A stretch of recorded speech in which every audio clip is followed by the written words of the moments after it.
What is up, my ninjas? Shinobi here with another video for you guys, and today we have a discussion about Diablo 3. Now, I was watching a video just 20-30 minutes ago from a fellow friend of mine, fellow YouTuber and streamer by the name of Muldrin. Now, he made a video talking about why he stopped playing Diablo 3, and I have to say I agree with pretty much everything that he said in that video. So I left that video in the description down below. I also liked it to send some of you guys over there, and I also commented over there as well. So definitely go over there and say the Ninja Army's here, and we want to hear what you have to say.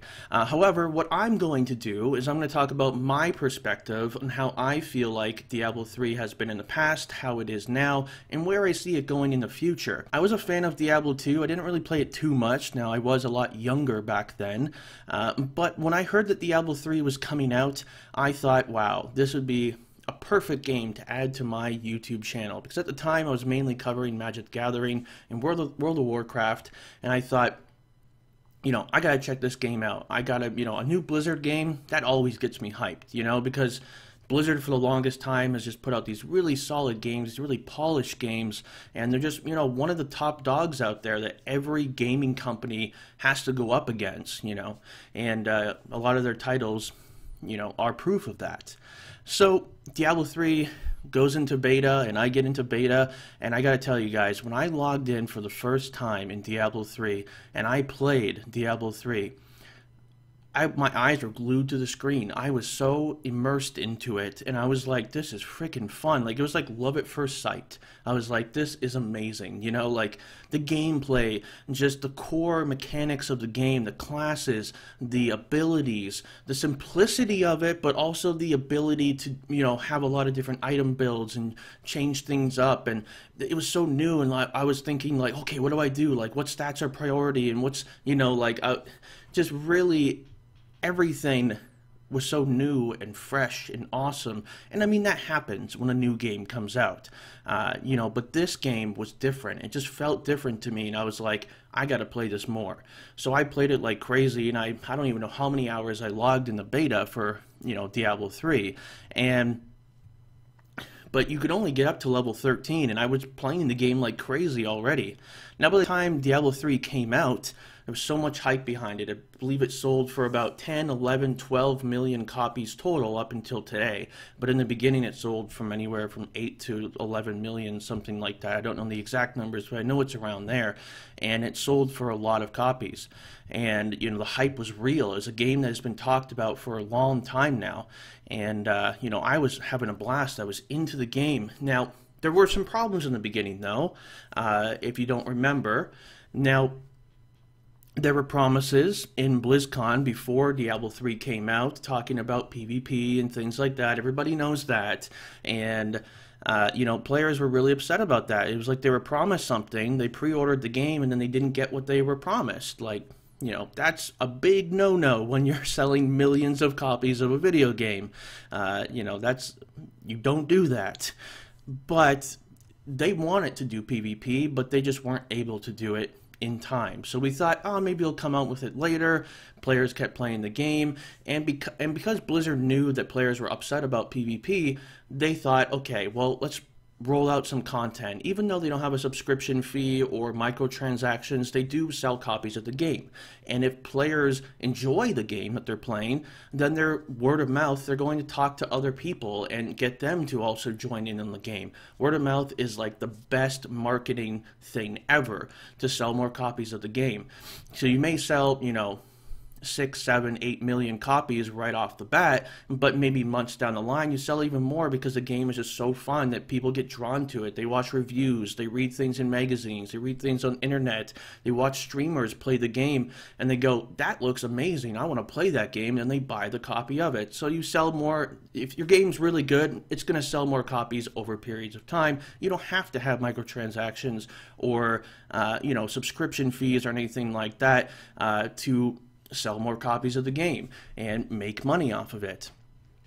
Now, with that said, they thought still even though there wasn't microtransactions or sub fees or anything like that, that they had a duty to put out more content for people because they felt like they were upset about the PvP thing.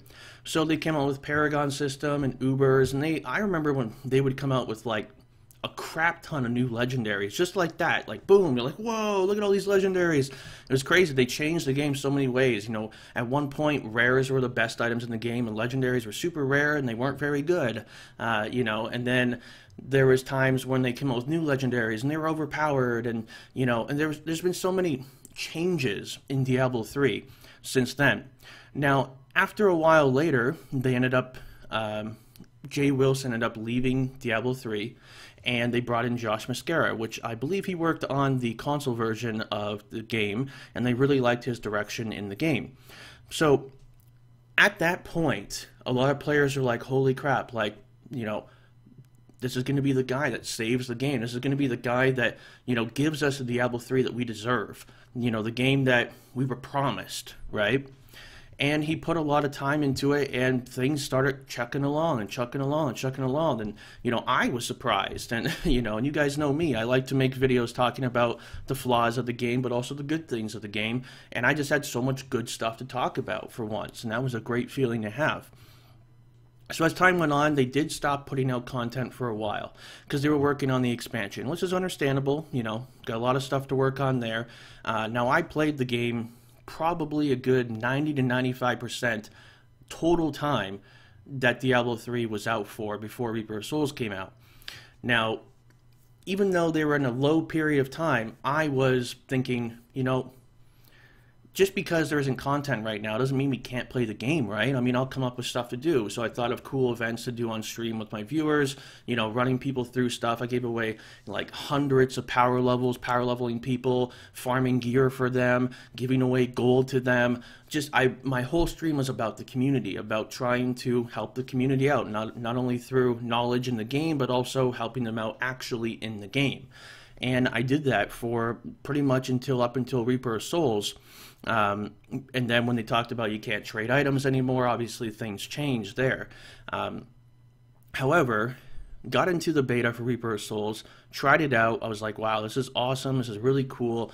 And then they invited me to go to LA to promote the game and stream from the event. And while I was there, I got to actually, the developers took us out to eat, sit down, have a drink, talk to them.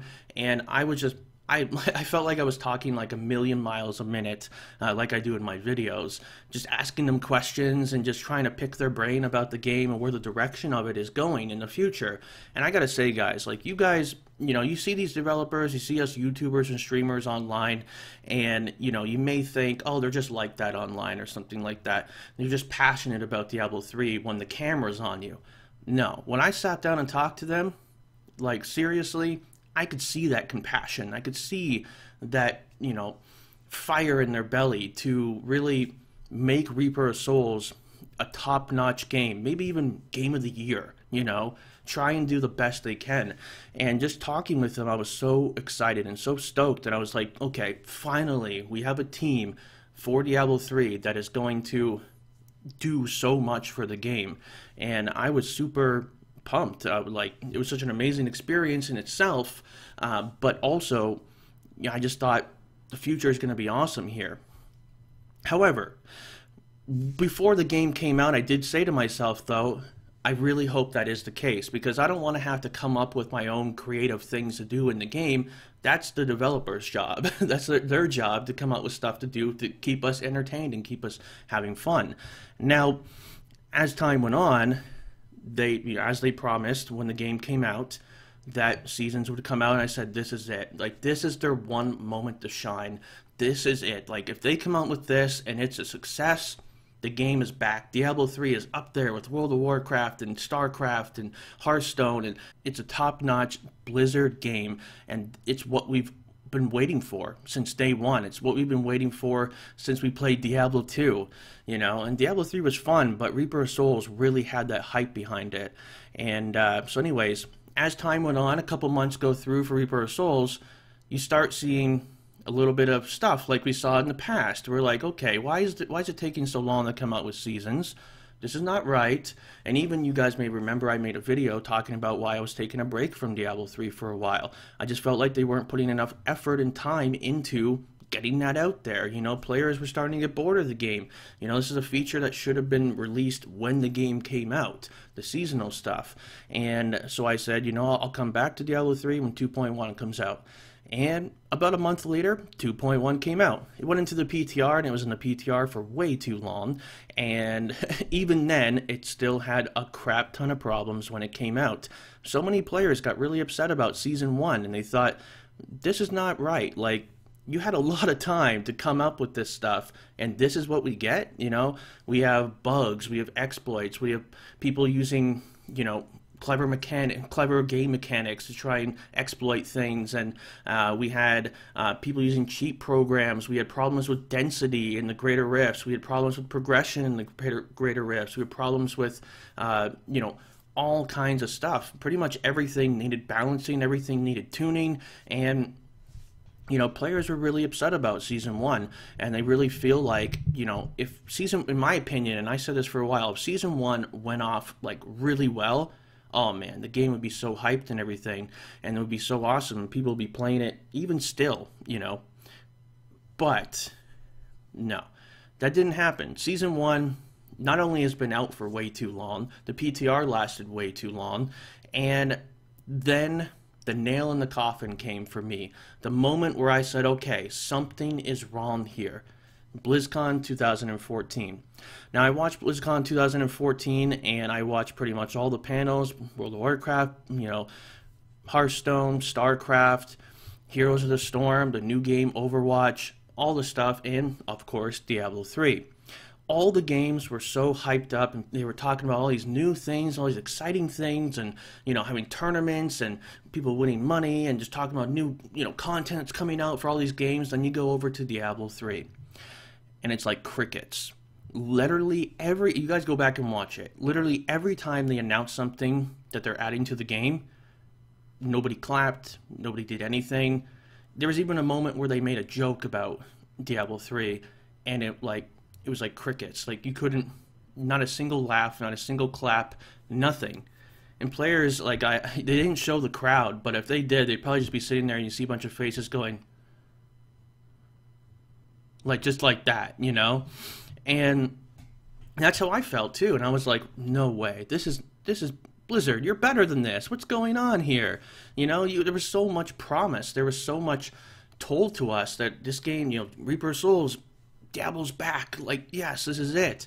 And BlizzCon was the proof that there is a serious problem with the game. Now, I don't know what's going on over there, but those guys, Josh Mascara and the rest of them, those aren't the same guys I sat down with and had a meal with. You know, this kind of content that they're coming out with, this kind of stuff that they talked about at BlizzCon is, you know, they're better than this. You know, I got such a different impression from them when I talked to them. And, you know, coming out with some ancient legendaries, which is the same items, and the builds were not going to change whatsoever. You know, they're holding off on the new sets until after Season 2. Season 2 is pretty much going to bring absolutely nothing new to the game, aside from maybe different conquests and things like that, which most players don't really care about. You know, so there's really nothing new coming out for Season 2, and I think a lot of players are really afraid of that. They're like, come on, like, BlizzCon is your time to say, guys, we're working on something big. Now, we don't want to, like, have the same thing with the PvP situation where we promise something and you don't get it, but we got to tell you, we're going to give you a sneak peek into it, and if it works out and we can do it, then you guys will get it. If not, you know, we're trying to put good stuff out there for you. At least say something like that, instead of just literally going, well, we got some treasure goblins, and this one drops gems, and, like, that's not enough. Come on. We're like, what? It came out in March. It's December. We're 9 months past the release of Reaper of Souls, and all we've gotten so far is just seasons that turned to crap and didn't even work correctly. Like, come on. My impression from BlizzCon is everything they talked about was nothing new, nothing exciting, and just fixes for the problems that they had in the past. The density problems and things like that, which I'm excited that they're fixing that stuff, which is great. But BlizzCon is not the time to talk about that stuff. BlizzCon is the time to talk about the new stuff. So I don't know what's going to happen in the future. I don't know if the Blizzard higher-ups have pretty much said, you know what, I think we've sold as many copies of the game as we're going to. Let's shut down things. Let's kind of just give them stuff every once in a while to keep them happy. But come on, the majority of us, I know my community for sure, in Diablo 3, are not going to fall for that kind of stuff. You guys are better than this. You guys are Blizzard. Blizzard! You guys are the top dogs when it comes to making really amazing video games and making games that people play and have experiences in a lifetime. Now listen, I've had some great experiences in Diablo 3. I met my girlfriend in Diablo 3, for my streams and my YouTube and stuff. I've streamed so much time into the game. I put so much time into the game. I see the potential for Diablo 3. That's why I'm still here. That's why I'm even still making this video. If I didn't care about Diablo 3, I just wouldn't make this video. But what I think is we need to step up and we need to show Blizzard that we care and that we want a top-notch Blizzard game. This is not an indie game. This is a Blizzard game. We want that top-notch Blizzard game that Reaper of Souls should have been. There's been some great things in Reaper of Souls. There's been some promises that you didn't stick with, and don't let the game die out. You're better than that, For me, sure, you want to call me a Blizzard fanboy? That's okay. I've had a lot of awesome experiences in Blizzard games over the past 12, 13 years, and I'm going to keep doing that because they keep coming out with great stuff, and that's why it puzzles me when I see this kind of stuff happen with Diablo 3. So what I want you guys to do is I want you to like this video and comment down below. I want you to leave what you think about Diablo 3. What needs to be changed in the game? What are your thoughts about the game? And all that kind of stuff. Also, the video about Muldrin and when he talked about the game, I'm going to put that down below. Go over there, subscribe to him, things like that. He does more than just Diablo 3, just like me. And let's really get our voice heard. Share this on Twitter, Facebook, everywhere. Share it around the world. Let's get Blizzard hearing us for once and saying, you know what? We're not going to fall for your tricks. Give us a Diablo 3 that we know you can do. What do they have to add microtransactions to get them to do something? What do we have to add a subscription fee to get them to do something? It's not about that. They're working on stuff, right? They're coming out with stuff. All we're saying is, if you're going to do it right. Give us the game that we've been waiting for. That I've been playing this game for thousands of hours. I've been here since the beginning, and I'm not going anywhere. So let me enjoy my stay a little bit more. Let's get people back into Diablo 3. Let's get the hype back up there. Let's make it one of the top games, and like we know it can be. So let's share this, guys. Let's spread it around. Post it on forums. Post my video and Muldrin's video. Let's share this stuff around. And if you guys want to make videos as well and send them to me on Twitter, I'll retweet you. No problem. For me, it's not about, publicity and popularity for my channel or other channels. It's about making a difference in the game. And I think that my community is one of the best communities out there for Diablo 3. You guys are so passionate about the game, and you want to see the game take off and live up to the Blizzard name. Maybe with our help, maybe with something we can talk about, maybe that can happen. Hell, if Blizzard even contacted me and said, hey, Shinobi, we love your passion, we love your enthusiasm, let's hear some of your ideas. I'd do it in a heartbeat. You know why? Because I like this game. I love the game. I don't have any problems with the actual core mechanics of the game. My problems lie in the laziness that we've seen lately. Let's make a difference. Not only us, but you, Blizzard. It's your time to shine. Let 2015 be the year of Diablo 3. Until next time, guys, I am Shinobi. Thanks for watching.